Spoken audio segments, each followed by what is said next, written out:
Welcome to Plant-Based on Fire, the podcast that ignites your passion for plant-based businesses. Real Men Eat Plants is proud to host this show, where we shine a spotlight on the latest and greatest plant-based companies making waves in the industry.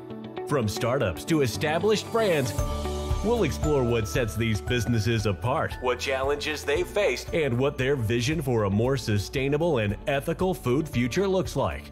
So if you're hungry for some fresh insights, inspiring stories, and a healthy dose of entrepreneurial spirit, then join us on Plant-Based on Fire, brought to you by Real Men Eat Plants.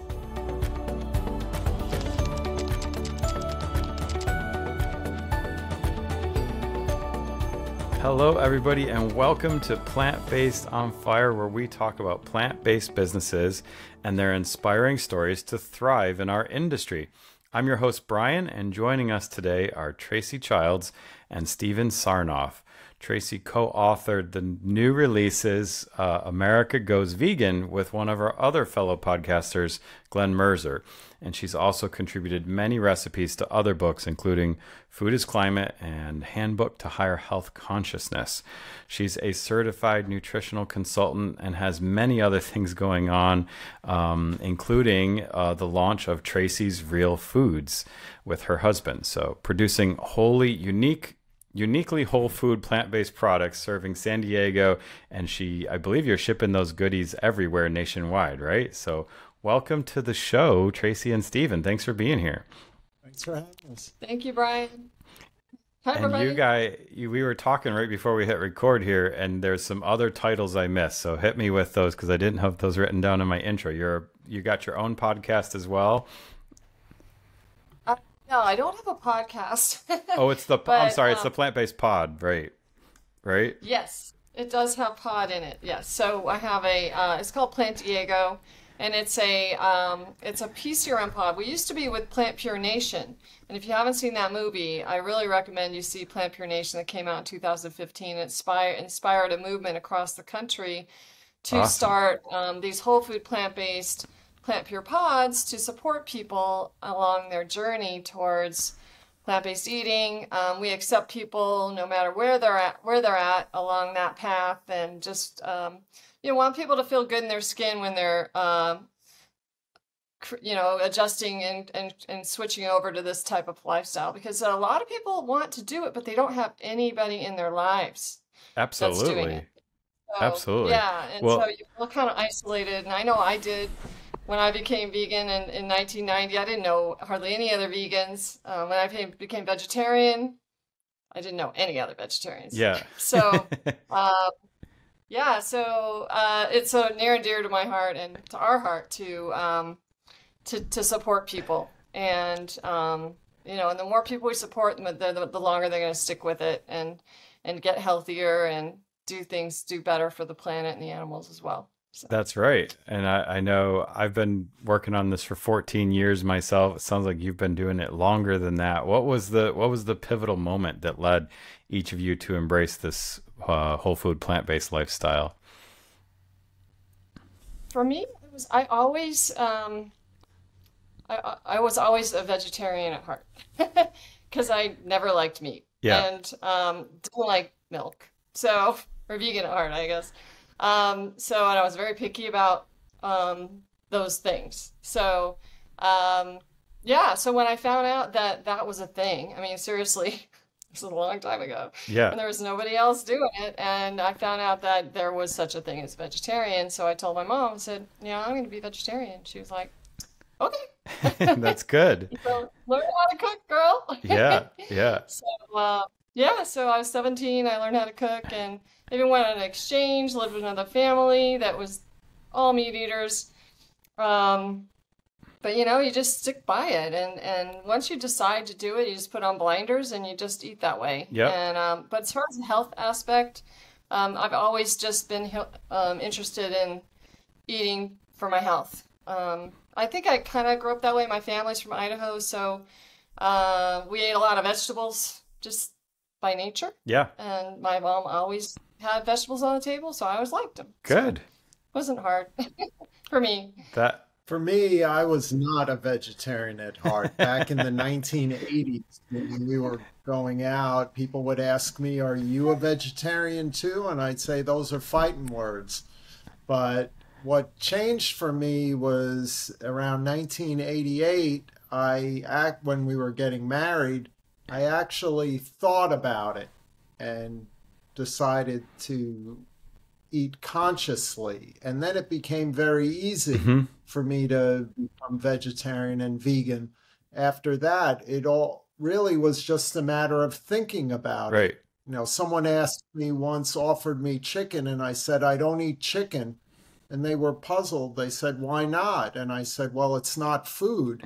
And then they got really confused and finally they were exasperated. They said to me, "Well, what is it?" And I said, "It's a bird." Yeah, absolutely.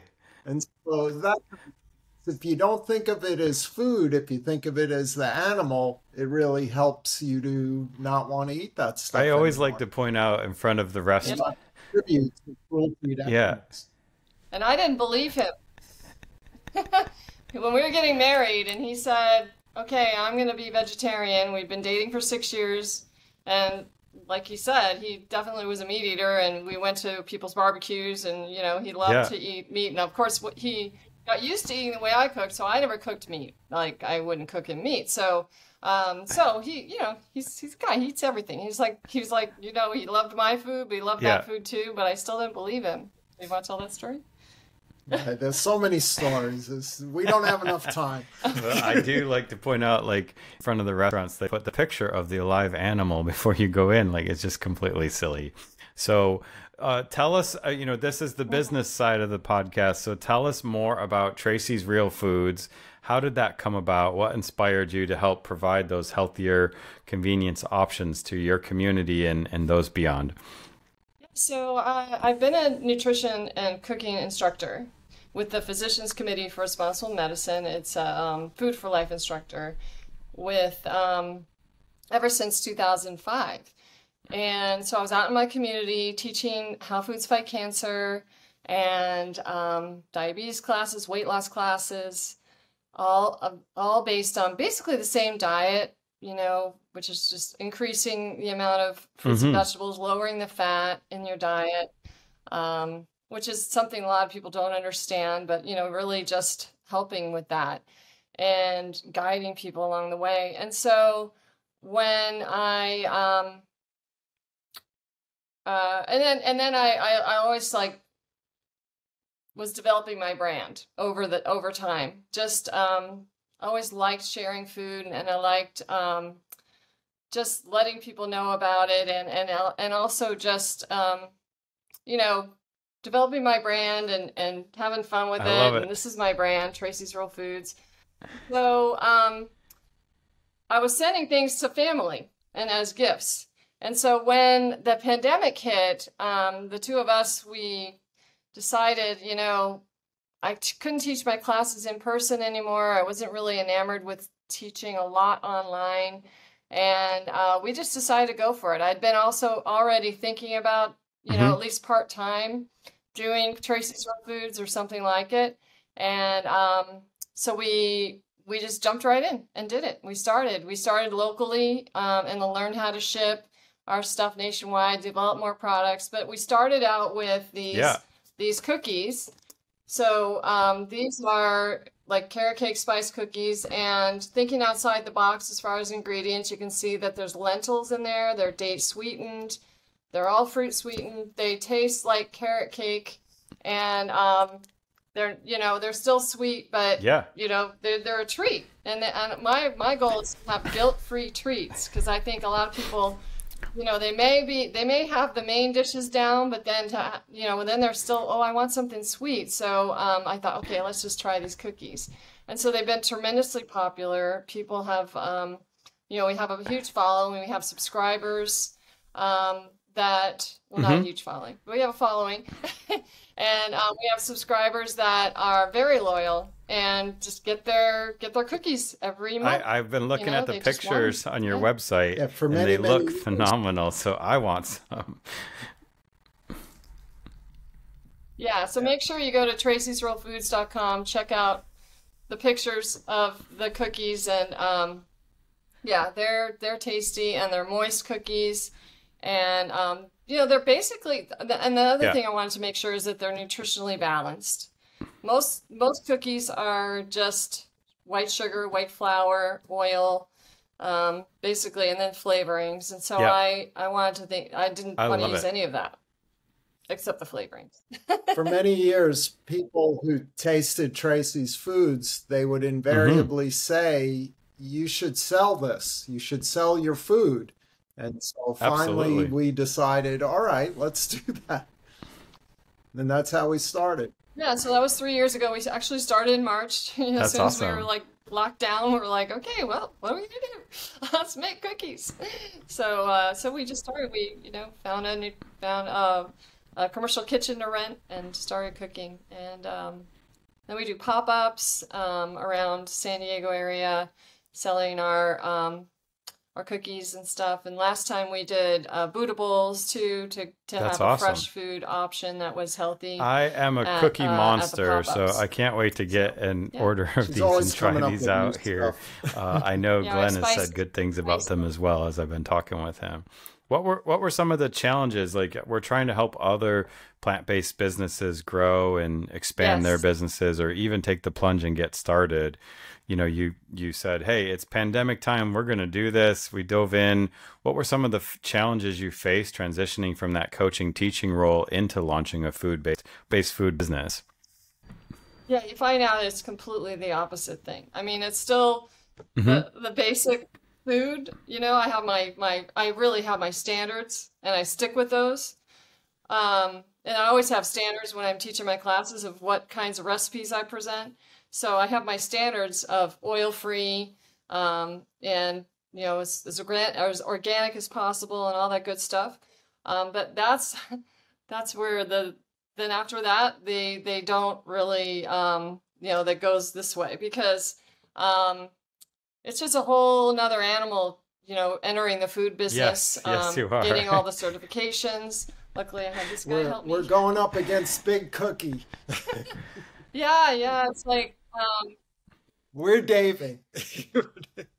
We realize we have a niche product. We are looking for that consumer who is, wanting to, really cares about what they eat. And, I thought there was more of them than there are, but they are expanding. And I did feel like, with the pandemic, that it was like, oh, this is magic. This is what we got to do, because everybody's going to be so concerned about their health now. And lo and behold, that's not exactly what happened. I feel like some people did, some people don't. But I feel like right now, after 3 years, the trend towards, I think people are getting more and more concerned about eating better and wanting to make sure every bite counts, in your food. And that's the way I am. I just don't want to eat, that's right, bad food. I don't want to eat things that will harm my body. So those are the people I'm looking for. And we found them, luckily too. Chef AJ has had us on a couple times, and her following really believes in this type of diet. And so, that's definitely helps a lot. So, but the challenges are, they're significant, because you're kind of paving your own way in a way. Especially if you're doing something that's niche, you're just kind of going into a territory that hasn't been crossed very, very much before, of fresh foods. We don't want foods that are going to sit on the shelf for, a year before people eat them. So we dealt with that. We deal with the fact that our cookies are semi-perishable. They're not perishable, but you have to explain to people, it's like an onion. It's like, do you want to let the onion sit on your counter for 2 weeks? Probably not.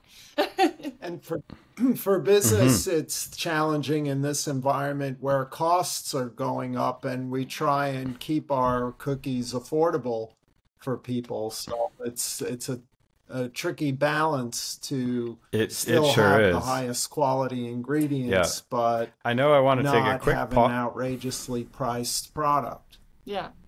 And we don't want to compromise. And Yeah, and and then the way governments are the subsidies are set up. We actually traveled to Washington D.C. Thanks to Meta, Facebook. They sent us in April with a whole bunch of other people to kind of lobby to our own representatives about really whatever we wanted to talk to them about, and that was my main thing. I wanted to talk to them about was the farm subsidies, how they're set up to pretty much make everybody sick. Unfortunately, because they're That's like a whole nother episode right there for sure. Like meat, we could go down dairy, that one. I'm gonna the food pause for for one meat, sec. dairy. right, they're not subsidizing. Yeah, I'm mom gonna and take a quick pause for one word from one of our sponsors, course, and yeah, we'll it's be like- right back. All right, if you've ever wanted to show off your plant-based lifestyle and do it in style, here's your chance. We have some of the most amazing t-shirts, hats, accessories, coffee mugs, and more at shop.realmeneatplants.com. We have statement t-shirts that will bring a smile to everyone's face. I love the I want tofu tonight tee. Plus, we have podcast tees, Real Women Eat Plants gear, Real Kids Eat Plants, and Real People Eat Plants, just in case men, women, and kids didn't cover it all. Yeah, we love you and love that you want to show off that healthy lifestyle of yours. Again, check out our high-quality gear at shop.realmeneatplants.com and enjoy. Welcome back, everybody. Thanks for listening to that quick word from our sponsor. We were just talking about Tracy's Real Foods getting started and some of the challenges you faced on that front. And I'm curious, like, how do you, I totally agree most of the food should expire sooner rather than later, but our supply chain is very much so set up to make it be shelf worthy for a long time. But how do you sort of see Tracy's Real Foods contributing to that broader movement of promoting plant-based eating and the healthier lifestyle choices? Break that one down a little bit. Yeah, so I see that we can be part of people's, making things a little easier. Clean convenience. That's really what I like to say is we also have burger patties. And so we started with the cookies, but we also moved into these whole food plant-based burger patties that are already cooked and baked. So they're oil-free, very different there's really nothing like them on the market. And all you can do, my son's a subscriber, and he actually puts them in his toaster, not his toaster oven, his toaster. That's how clean they are. But they're super tasty, and they have everything you need in there. It's all these veggies, whole grains, legumes. It's got a whole meal in this little patty. So I feel like that is a really great answer for people. And I would love to, get those out there more somehow.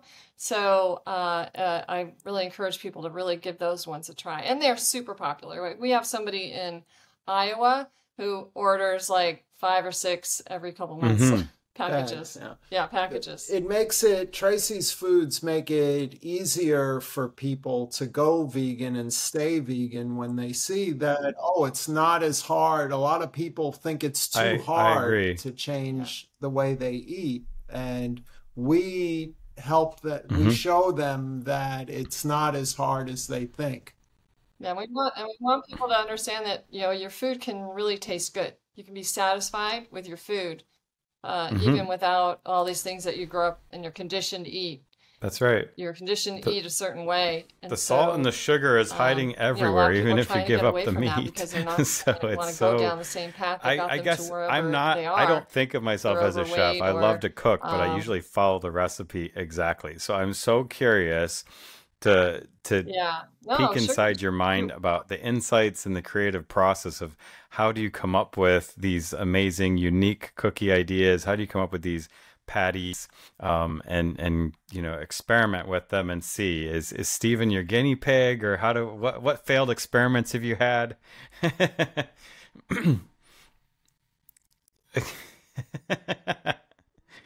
Nice.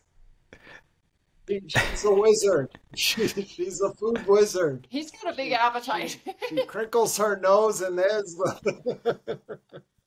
I can't do it. Mm-hmm.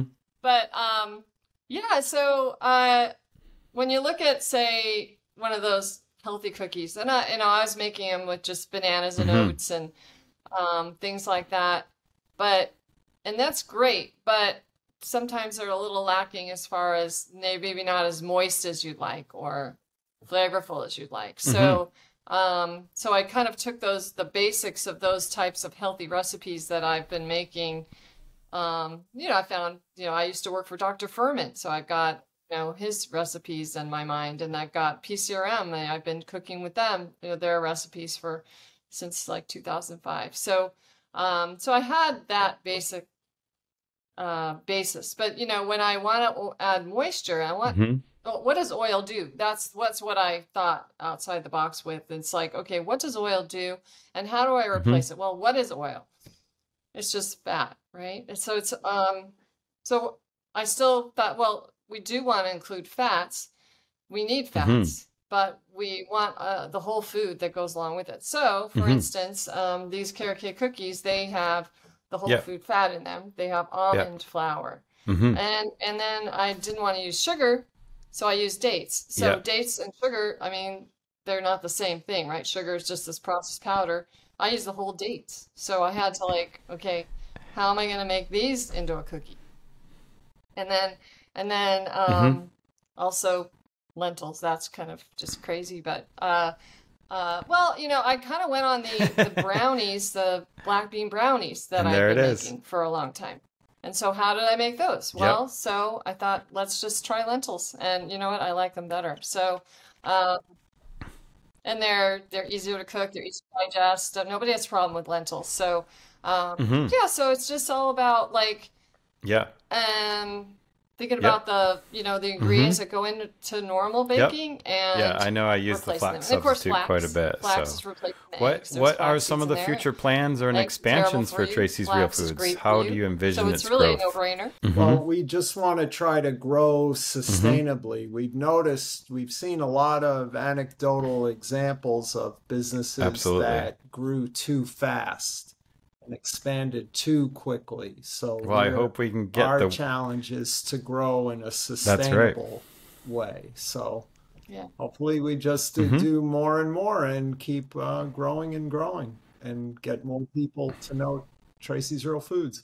Yeah, and and people like you, I think helping to up. get the word out. We are totally indebted to people like you. Are you still there? Being on these shows, and because we need to reach, like I said, the niche people. We need to, we need to reach the people who are interested in our product.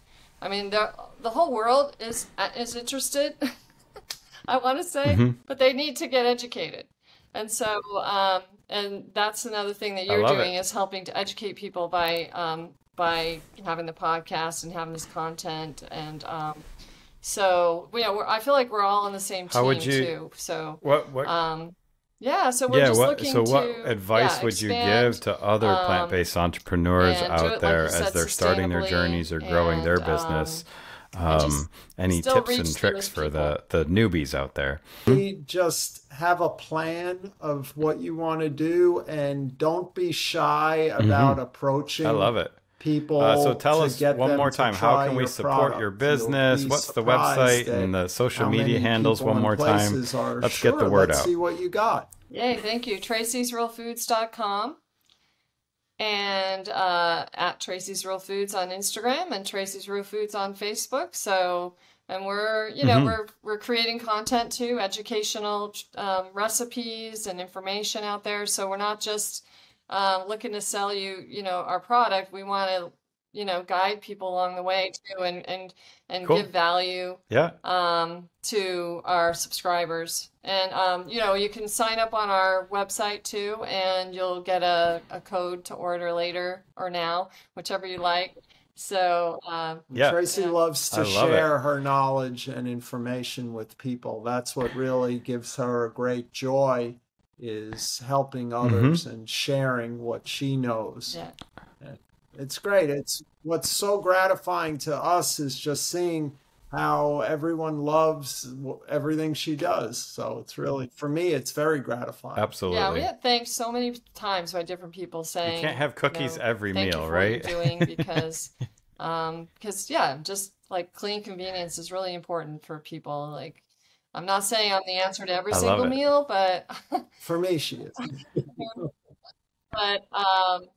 but then we can add to it, and we have vegan spices too, and I'm going to expand that That's line. great. So I have a parm and a chicken free seasoning, so it's like a chicken broth, and that I use that. And there's all these recipes on my blog too that show how to use these things. So they're my go-tos. That's really what I'm doing. Is There we I go. just want to share I my love go-to it. And I just stuff want to with make people. sure because So I go have to an Aunt Tracy, and it's Tracy'sRealFoods.com and look around at TRACY, right? all the There's different no E things hiding that in there or Tracy's anything. created. Check And the blog. Awesome. Well, everybody, check out Tracy's realfoods.com. Help them grow their business and help get inspired to start your own and be part of the revolution of the plant-based world that we're on. That's all the time we have for this episode of Plant-Based on Fire. I am Brian, your host, and I want to say thank you so much to Tracy and Steven for joining us and sharing your insights and experiences with our community. Until next time, keep the fire burning. Thank you, team. And that's a wrap for this episode of Plant-Based on Fire. We hope you enjoyed learning about the innovative plant-based businesses we featured today and got inspired to support them on their journey. Remember, plant-based eating isn't just a trend. It's a way of life that benefits your health, the environment, and animals.